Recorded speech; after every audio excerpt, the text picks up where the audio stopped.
anybody who talks about James Bond, like they'll always they'll talk about, well, Roger Moore movies were goofy, and then they'll bring up a clip of Octopussy when he's in a clown outfit. But like out of context, it's like it's a little unfair. It's super unfair because that whole that's espionage. I don't like the India's spy work. The stuff in India is not my favorite in the movie, but once they go to East Berlin, from the moment where the timer starts to when he is racing from the train, gets into the other car, has to get into another car, gets there, has to get into the clown outfit, which is a little weird, but like all of that entire sequence with a ticking clock behind it, like that whole sequence is probably my favorite part of this movie, even up to the point where he's in the clown outfit. Like, I love that part of the movie.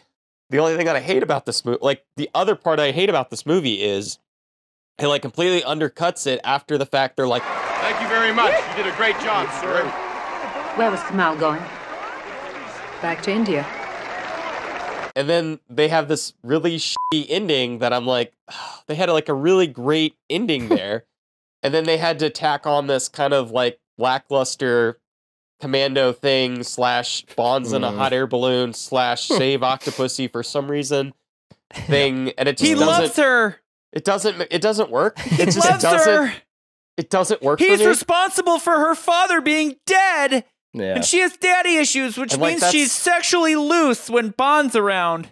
But yeah, he loves her. The whole sequence up to that point is great. That whole scene, that whole thing is the stunts, even like him climbing the train. That's incredible. That whole sequence is amazing. Because I mean, I was thinking about it as we're watching it. I'm like, we've seen like 4 train sequences up to this point, I think, in the movies, and each of them take place inside the train, but they never take place outside of the train. The car chase is great. Well, let me say on that note with the car chase, it's our first car chase where Bond isn't just trying to, correct me if I'm wrong, he's not just trying to escape.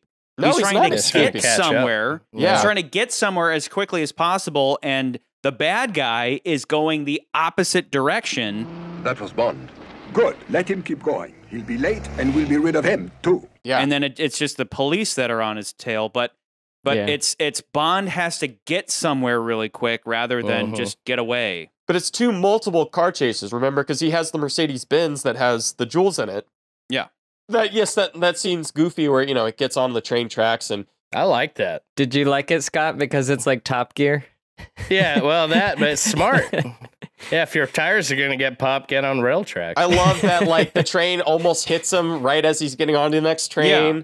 And then, okay, let me just say, I think that, I mean, that part has always stuck with me, the fact that his tires get popped, and then he pulls onto a train track. And I'm sure some engineer, Scott's an engineer, I'm sure the width isn't the same. That the width isn't the same. Yeah, that the measurements would be off. But all the same, all the same, when you lose your tires and you just have those rims, they technically would ride pretty well on a train track, provided there's proper width. But I still have always thought that if you can just forget about that little detail, it's really clever. And it's more than just a sight gag. Again, let me go back through our sight gags. We have the car plane that McCurdy and I disagree to our deaths about, where he thinks it's just a sight gag and I think it's a character moment. But then we have Gondola, which is strictly just a shitty sight gag that is just stupid and awful.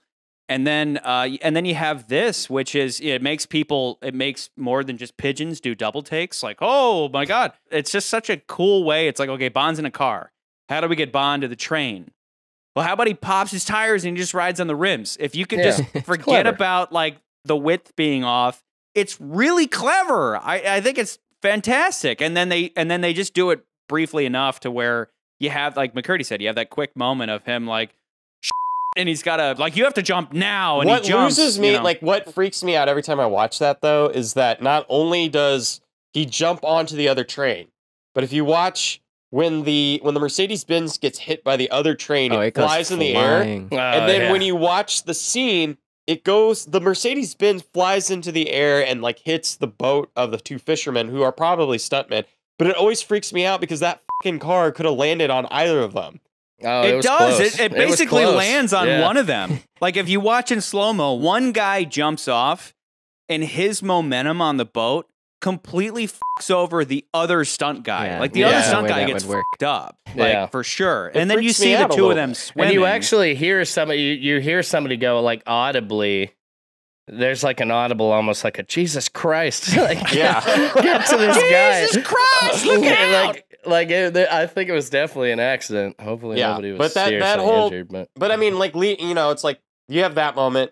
Everything on the train is great. Him like trying to get to the front of the train. I can't not help but think that like Tom Cruise watched this one in particular a lot for the first Mission Impossible. For sure. Stunt.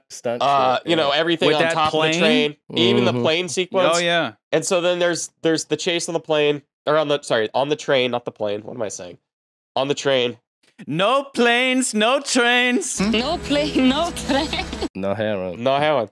And then, you know, he jumps off with the sword guy through the woods, kills the knife guy. Do you guys ever feel bad for those brothers? No. Like when he pops up and he's like Grishka or Mishka.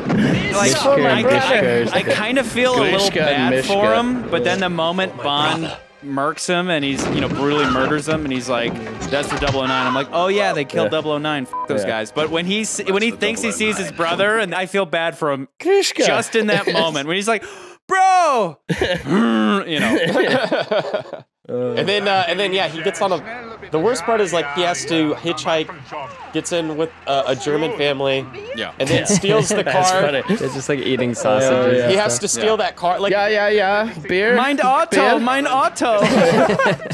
That whole sequence is just built on top of like, is he gonna make it? Is he gonna make it? Is he gonna make it? And it puts me on the edge of my seat, and it's a very long sequence too. My favorite shot of that sequence though is what sparks it off. He just watched them set the timer, right? And for some reason, he's moving around while he's in the gorilla suit, like whatever. But he makes a little noise. But I love the shot when Turban Guy grabs the sword and he chops the head off. And by chopping the head off, that reveals Bond. Like it's a great little director call in that moment. Chops the head off, reveals Bond, and then Bond immediately escapes. Like it's like a cool. It communicates a whole lot in like a second. It's a nice shot.